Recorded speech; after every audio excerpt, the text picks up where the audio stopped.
세계 역사상 가장 이해가 안 되며 불법으로 가득 찬 재판이 있다면 바로 예수님께 행한 유대인의 재판일 겁니다.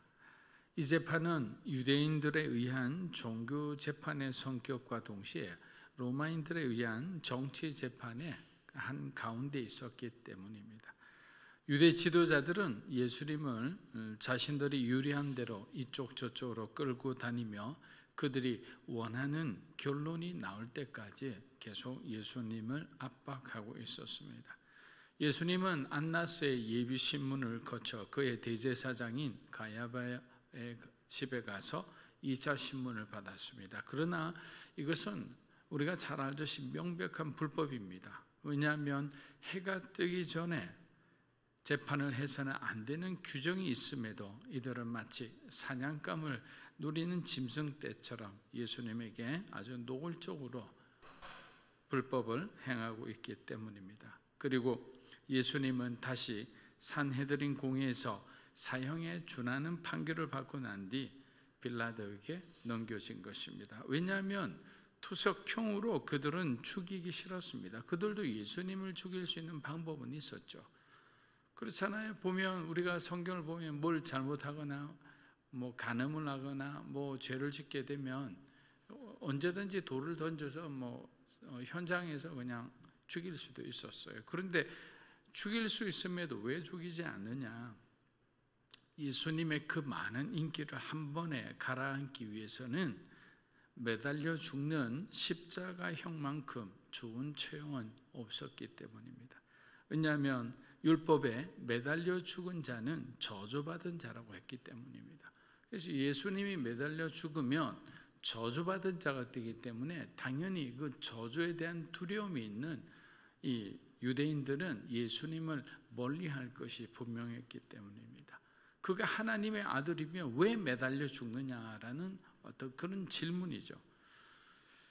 하지만 그들은 십자가형을 내릴 권한이 없었습니다. 그 권한은 로마 총독에게 있으니까 평소 서로 사이가 안 좋은데도 불구하고 빌라도를 찾아갈 수밖에 없었습니다.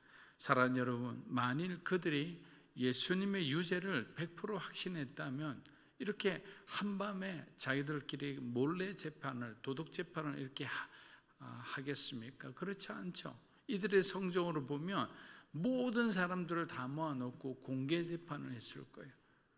저는 이것만 봐도 예수님이 무죄라는 것을 우리가 확실히 알 수 있는 또 하나의 증거입니다. 예수님이 살인을 했습니까? 아니면 로마를 향해 어떤 혁명이라도 도모했습니까? 예수님은 아무런 죄가 없으심에도 연이어 이런 불법 부당한 대우를 받으면서 빌라도의 법정까지 이르는 겁니다.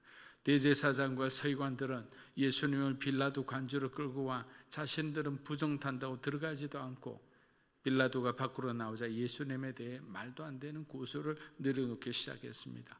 빌라도는 심히 내키지 않지만 예수님께 몇 가지 질문을 합니다. 그리고 그는 예수님에게서 그 어떤 악함도 발견하지 못했습니다. 요한복음 18장 우리 38절입니다. 빌라도가 이르되 진리가 무엇이냐 하더라. 이 말을 하고 다시 유대인들에게 나가서 이르되 나는 그에게서 아무 죄도 찾지 못하였느니라. 자, 이것이 예수님에 대한 빌라도의 첫 무죄 판결이었습니다. 빌라도는 유대인들이 고발한 예수님께 그 어떤 범죄의 사실도 찾아낼 수 없었습니다. 여러분, 이건 정말 당연한 판결이죠. 왜냐하면 예수님이 죄가 없으신 분이기 때문입니다. 베드로전서 2장 22절에서 23절입니다. 그분은 죄를 지으신 일도 없고 그 입에는 거짓이 없었으며 그분은 모욕을 당하셨으나 모욕으로 갚지 않으셨고 고난을 당하셨으나 위협하지 않으셨고 공의로 심판하시는 분에게 자신을 맡기셨습니다. 물론 여기서 공의로 심판하시는 분은 빌라도가 아니라 하나님이시죠. 예수님을 가장 가까이에서 섬겼던 베드로의 고백입니다. 그가 이렇게 말하는 것은 자신이 3년 동안 예수님과 함께 먹고 자고 사역하면서 본 예수님의 참모습이에요. 예수님의 모습 가운데 그 어떤 인간의 어떤 포악함도 없었고 거짓도 없었다는 거예요. 빌라도는 유대 종교 지도자들로부터 지금 굉장히 엄청난 압력을 받고 있었습니다. 왜냐하면 빌라도에게도 약점이 있었던 거예요. 로마 황제는 이 식민 지역에서 뭔가 소동이 있거나 폭동이 있다는 그런 어떤 보고에 굉장히 민감하고 그 어떤 보고를 받았을 때 즉각적으로 조치를 하는 경우가 많다는 것을 빌라도는 이미 잘 알고 있었던 거예요. 그래서 어쨌든지 이 유대인들의 요구와 예수님의 무죄 사이에서 자기는 이거 잘 조정하기를 원했던 거예요. 그래서 고심하고 고심한데 예수님에게 대해 내린 약식 처형이 바로 채찍질이었습니다. 당시 채찍질은 십자가를 지고 가는 이 죄수들에게 사전 형벌처럼 아주 매우 두려운 시간이었다고 합니다. 왜냐하면 일반 가죽 채찍이 아닌 채찍 끝에다가 뾰족한 납등이나 쇠붙이를 붙였기 때문입니다. 그래서 죄수들이 벗은 몸으로 한번 맞으면, 우리가 그 패션 오브 크라이스트라는 영화가 있잖아요. 그 영화를 본 사람은 잘 알 겁니다. 살점이 우두둑 떨어지는 거예요. 심하게 맞은 사람은 내장이 튀어나오기도 했어요. 그만큼 아주 혹독한 또 형벌 중에 하나예요. 그것을 예수님이 또 죄도 없는데 맞으셔야 된 거예요. 그래서 예수님이 십자가를 지고 가시다가 계속 쓰러진 이유는 일단 몸이 이미 채찍질로 인해서 정상의 몸이 아니에요. 다 망가진 가운데 있었어요. 우리는 그냥 어떤 성화만을 보면 착각하기 쉬워요. 옷도 다 입고, 사실은 옷도 거의 다 벗겨진 상태에서 그렇게 겨우겨우 골고다까지 올라가셨죠. 그러고도 그 십자가를 예수님 직접 지신 것도 아니에요. 여러분 아시다시피 구레네 시몬이라는 자가 붙들려서 예수님의 십자가를 끝까지 지고 골고다 언덕까지 올라갈 수 있었던 거죠. 그만큼 채찍질형은 무서웠습니다. 그러나 또 한편으로는 뇌물을 써서 채찍질을 강하게 맞기를 원하는 죄수도 있었습니다. 왜냐하면 빨리 피를 많이 흘려서 빨리 십자가에서 숨을 거둘 수 있었기 때문이에요. 그래서 여러 가지 상황들이 그렇게 혼재하는 그런 상황이었습니다. 요한복음 19장 1절에서 3절입니다. 그러자 빌라도는 예수를 데려다가 채찍질했습니다. 병사들은 가시관을 자주색 옷을 입힌 뒤에 가까이 다가가서 유대 사람의 왕 만세하고 소리치며 손바닥으로 얼굴을 때렸습니다. 자, 빌라도가 예수님을 채찍질하도록 넘겨준 이유는 피투성이가 된 예수님을 보고 유대인들의 마음에 어떤 변화가 일어날까를 기대했습니다. 처음부터 빌라도는 죄가 없으신 예수님을 죽이고 싶지는 않았습니다. 그분을 만났을 때 왠지 모를 비범함과 형언할 수 없는 그런 권위를 예수님에게서 느꼈기 때문입니다. 우리는 빌라도의 보고서, 빌라도의 편지 이런 어떤 작은 마치 외경처럼 이렇게 전해오는 그런 내용을 보면 그가 처음 만났을 때 그의 관점에서 적은 그런 글들을 보면 예수님께서 평범한 얼굴을 가지신 분이지만 정말 그가 압도당할 만한 그런 놀라운 권위, 그 청년에게서 느껴지는 그 권위가 두려움을 느낄 정도였다고 합니다. 그러니까 예수님은 일반 사람하고 다른 거죠. 그런데 이러한 빌라도의 의도를 모르는 로마 군인들은 예수님에게 왕들에게 입히는 자주색 옷을 입히고 조롱하고 때리기 시작한 거예요. 마태복음에 보면 그들이 예수님을 향해 침을 뱉었다고 합니다. 이 침을 뱉고 이렇게 모욕적인 이런 행동을 하고 하는 것은 사실은 성경의 예언이 성취되는 시간이기도 합니다. 요한복음 19장 우리 4절에서 5절입니다. 빌라도는 다시 밖으로 나와 유대 사람들에게 말했습니다. 보라, 내가 예수를 너희들 앞에 데려오겠다. 이는 그에게서 아무 죄도 찾지 못한 것을 너희에게 알게 하려는 것이다. 예수께서 가시관을 쓰고 자주색 옷을 입고 밖으로 나오자 빌라도가 그들에게 말하, 보라, 이 사람이다. 이 사람이 무죄다. 그렇게 말하고 싶었던 거예요. 빌라도는 두 번째 예수님의 무죄를 선언했습니다. 빌라도는 피투성이가 되어 걸음도 제대로 걷지 못하는 이 가련한 자가 너희들에게 어떻게 위협이 되겠느냐. 이제 그만 돌아가라. 소동하지 말고 내가 이 사람 잘 단속할 테니까. 하지만 유대인들과 대제사장들과 그들에 의해 매수된 경비들은 예수님을 십자가에 못 박으라고 선동하기 시작합니다. 여러분, 여기서 십자가에 못 박으라는 말은 원어로는 매달아란 말이에요. 그럼 이들이 외친 건 뭐냐면 매달아라, 매달아라, 매달아라는 거. 왜 매달아야 그가 저주받은 자가 되어서 자신들이 권력을 유지하고 이들을 다른 사람이 한 번에 초토화될 수 있으니까. 인간의 탐욕은 사람을 매달아 죽이기까지 하는 거예요. 빌라도는 조금씩 짜증나기 시작했습니다. 내 눈에는 죄가 보이지 않는데 너희들이 자꾸만 그러니까 너희들이 가서 십자가에 못 박아라면서 이렇게 냉소적으로 그냥 그들에게 말을 했습니다. 그들은 빌라도가 유대인들끼리의 종교적 분쟁과 관련한 고소에는 별로 관심이 없는 것을 이미 잘 알고 파악하고 있었어요. 그래서 빌라도의 모든 것을 파악하고 빌라도의 약점까지도 거머쥐고 그를 이렇게 그에게 압력을 가했던 겁니다. 그들은 어떻게든 자신들의 종교 문제를 로마의 정치 문제로 이 사건을 확대하기를 원했던 거예요. 그래서 유대인의 왕이라고 그러면 왕은 한 사람밖에 없잖아요. 로마 황제밖에 없는데 유대인의 왕이라고 칭해 주는 거는 바로 이 로마에 반역하는 예수라는 것을 상징적으로 알리기 위해서 그들이 가장 싫어하는 표현조차도 그렇게 했던 거예요. 하나님의 아들이라는 건 종교 문제예요. 그러나 유대인의 왕이라는 것은 로마 법정에 쓸 수 있는 그런 죄목이었기 때문입니다. 이처럼 탐욕과 권력욕에 빠진 사람들 중 냉철한 이성을 가지고 상황을 바르게 판단할 수 있는 사람은 거의 드문 것 같습니다. 그래서 여러분들이 어떤 욕심을 내기 시작하면 이 모든 것을 정상적으로 판단하기 힘들어요. 그냥 욕심의 어떤 관점에서 계속 가다 보니까 어쩔 때 그래요. 여러분들이 여러분 자녀나 여러분 가까이 있는 분들을 바라보면서 이런 생각을 할 때가 있어요.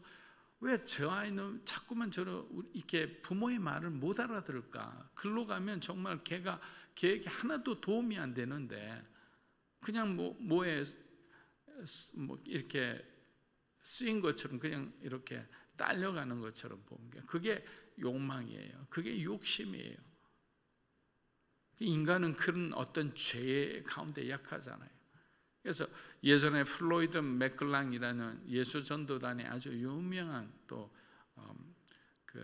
강사 선생님이 있었는데 그분이 이제 적은 책에 보면 죄에 대해서 사람이 어떻게 죄를 이길까?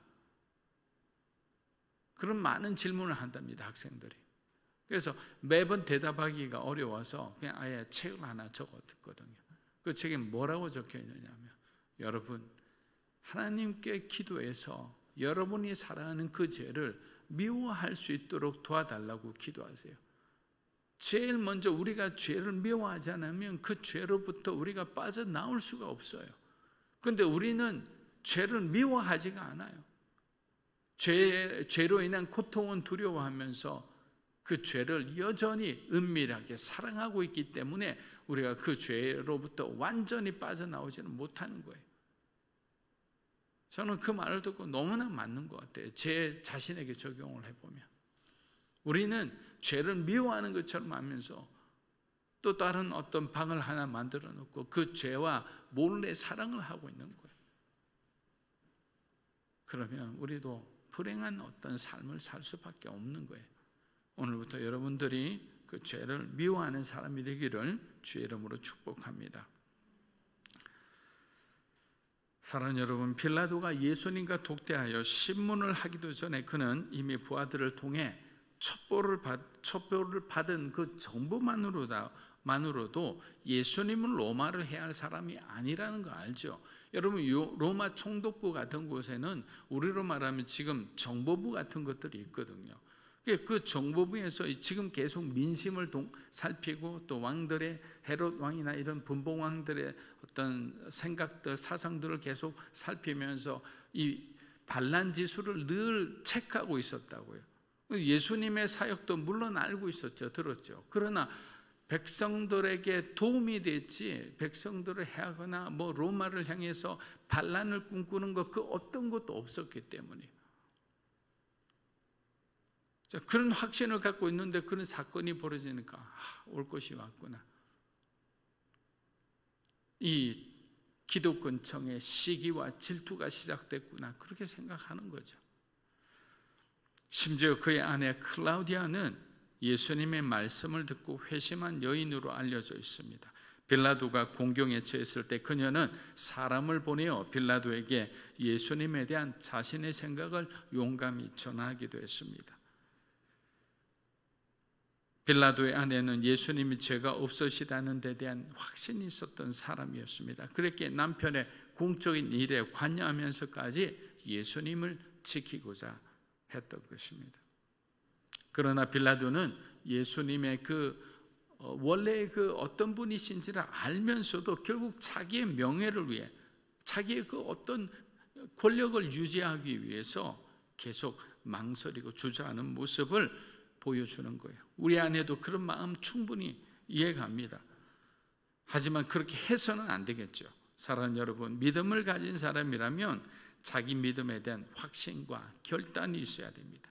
성령 받지 못한 제자들은 예수님을 사랑했으나 그들은 자기 자신을 버릴 만큼 예수님을 사랑하지 못했어요.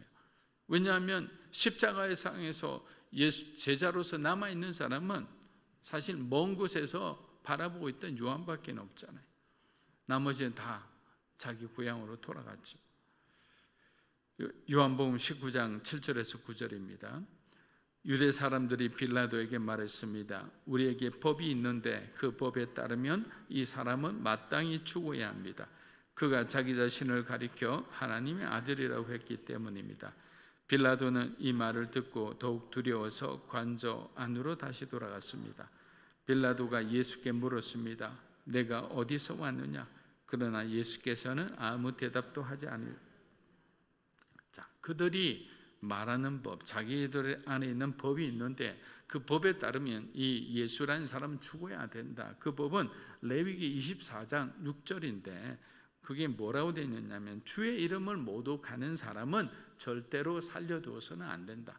자, 이 사람들은 로마를 통해 정치 재판을 통해 죽이고자 해놓고 지금 죄는 뭐냐면 종교 재판에 관련된 거예요. 자, 신성 모독이 로마의 재판에 그 어떤 항목에도 없는 거예요. 그러니까 유대인의 어떤 율법에 따르면 신성 모독죄는 참을 해야죠. 죽여야 되는 거예요. 예수가 스스로 하나님의 아들이라 했으니 이것은 신성 모독에 따라 해당되는 죄니 율법에 따라 반드시 죽여야만 된다는 거예요. 그러면 투석형으로 죽이든가. 그러면 예수님이 오히려 의로운 열사가 될 수 있으니까 그렇게 하지도 못했던 겁니다. 빌라도는 예수님이 하나님의 아들이라 주장한다는 말에 두려움이 생겼습니다. 거기에 아내가 한 말이 또 심히 걸렸기 때문입니다. 마태복음 27장 19절입니다. 총독이 재판석에 앉았을 때 그의 아내가 사람을 보내어 이르되 저 옳은 사람에게 아무 상관도 하지 마옵소서. 오늘 꿈에 내가 그 사람을 인하여 애를 많이 태웠나이다. 자, 여성의 입장에서 볼 때 남편이 그런 지금 굉장히 애매모호한 정치 재판의 한가운데 있잖아요.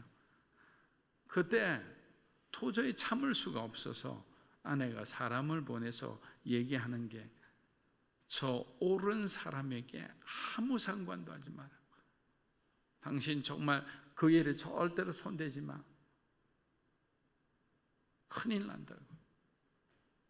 빌라도는 예수님에 대해 더 알기를 원했습니다. 정말 하나님의 아들이라면 죽일 이유가 없죠. 어떤 유대인들이 폭동을 일으키더라도 그들을 진압하더라도 어떻게 하나님의 아들에 대해서 자기가 감히 그런 어떤 해를 범할 수 있겠습니까?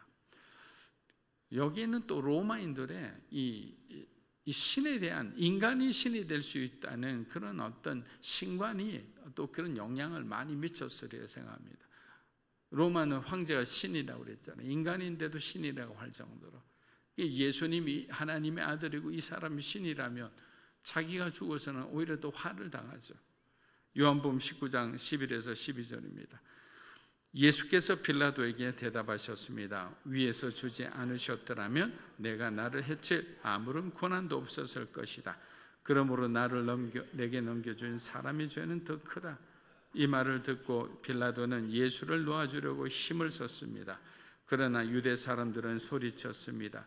이 사람을 놓아주면 총독님은 가이사의 충신이 아닙니다. 누구든지 자기 자신을 왕이라고 하는 사람은 황제를 반역하는 자입니다. 자, 그렇게 또 말을 해서 안 되니까, 자, 레위기 24장 6절 가지고 신성 모독을 들이대놓고 안 되니까 이번에는 또 뭐라고 합니까? 유대인의 왕이라는 것을 또 드러내놓고 황제를 반역하는 죄다. 그래서 죽여야 된다. 사실 처음에는 뭐라고 합니까? 종교재판적인 의미에서는 좀 죽여주십시오라는 마치 청부 살인을 요구하는 그런 어떤 분위기였다면, 지금은 이 죄를 또 뒤집어버리는, 공소장을 바꿔버리는 거예요. 공소장을 바꾸고 이 사람은 황제를 반역한 사람이니까 죽여야 한다. 이처럼 정말 초불법적인 이런 어떤 재판이 어디 있겠습니까? 예수님은 그 모든 부당함을, 그 모든 수모와 모욕을 다 짊어지신 거예요. 그리고 육체적인 그 채찍질을 통해서 오는 살이 찢어지고 피가 흐르는 가운데서 어떤 그 고통까지, 가시관까지 쓰셨잖아요. 예수님은 빌라도에게 네가 나를 놓아줄 고난도 있고 십자가에 못 박을 고난도 있다고 말하는데, 위에서 하나님이 너에게 그런 힘을 주시지 않았다면 네가 감히 하나님의 아들을 죽이지 못하리라는 그런 말씀을 한 거죠. 즉 모든 권세는 하나님으로부터 나온다는 것을 말씀하신 거예요. 빌라도는 세상 권세에 대해서 말하고 있는데 예수님은 하나님 나라의 권세에 대해서 말씀하시니 서로의 관점이 달라도 너무나 다른 거예요. 말씀을 마무리하겠습니다. 세상은 똑같은데 예수 믿는 자와 믿지 않는 자가 바라보는 관점은 지금 예수님과 빌라도의 관점의 차이처럼 너무도 다른 거예요. 사랑하는 여러분, 우리는 이 세상에 살고 있지만 이 세상에 속한 사람이 아니라 하나님 나라의 백성이죠. 그렇게 세상을 향해서 누구보다 당당하게 살았으면 합니다. 왜냐하면 우리는 오늘의 삶에서 끝이 나는 게 아니기 때문이에요. 예수님의 무죄함을 3번씩이나 선언했지만 결국 세상 권세에 무너져 내리는 빌라도를 보면서 우리들 안에 있는 그런 연약함을 다시 한번 생각해 봅니다. 세상을 이기시고 우리를 구원하신 예수님을 생각하며 오늘도 복음으로 충만한 삶을 살아가시는 여러분이 되시기를 주의 이름으로 축복합니다. 아멘. 자, 이 시간 우리 기도하며 나아갑니다. 예수님의 고난에 대해서는 우리가 너무나 잘 알고 있습니다. 이 시간 우리가 한번 기도했으면 좋은 것은 정말 예수님을 배반하지 않는 그런 믿음을 가졌으면 좋겠어요. 세상 가운데서도 우리가 기독교인으로서 그리스도인으로서의 그런 합당한 삶을 살지 못할 때가 너무나 많이 있어요. 부끄러워하지 않고 주님을 당당히 증거하며 그렇게 살아가는 우리들이 되게 해달라고, 올바른 믿음을 가지고 살아가는 그런 신실한 그리스도인이 되게 해달라고, 십자가를 두려워하지 않고 주님의 나라를 향해 바라보고 나아가는 믿음의 사람이 되게 해달라고 기도하며 나아갑니다.